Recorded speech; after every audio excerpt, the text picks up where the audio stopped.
समय की बात है। विंध्य पर्वत श्रृंखला के निकट धरनीपुर नामक एक समृद्ध गांव बसा करता था। इस गांव में एक ग्वाला गोपाल रहता था, जिसका नाम मोहन था। मोहन सरल स्वभाव का पर अपने दृश्य में अद्वितीय बुद्धि रखने वाला एक बुद्धिमान ग्वाला था। उसे अपने गांव और अपनी गायों से बहुत प्रेम था और वह सभी गांव के लोगों का आदर करता था। एक दिन जब मोहन सुबह सुबह अपनी गायों को लेकर जंगल में चराने गया, तो उसने देखा कि एक अजीब सा पशु मरा पड़ा है।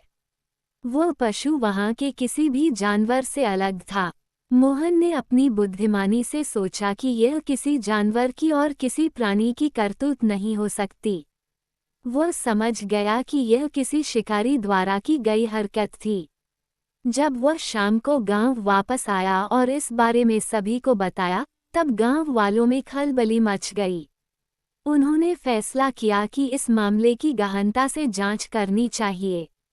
मोहन ने स्वयं ये जिम्मा उठाने का निर्णय लिया। अगले कुछ दिनों तक मोहन ने ध्यान से जंगल के अंदर और बाहर का निरीक्षण किया। वह रात को अपनी लालटेन लेकर निकलता और शिकारियों के निशान को खोजता। उसकी अद्भुत बुद्धि और सूझबूझ से उसे एक दिन एक अद्भुत सुराग मिला। उसने जान लिया कि ये शिकारी गांव के ही एक अमीर लोगों में से एक थे, जो अक्सर रात में अपने खेल के लिए जानवरों का शिकार किया करते थे। मोहन ने इस बात को सार्वजनिक किया और शिकारी के सामने एक शर्त रखी।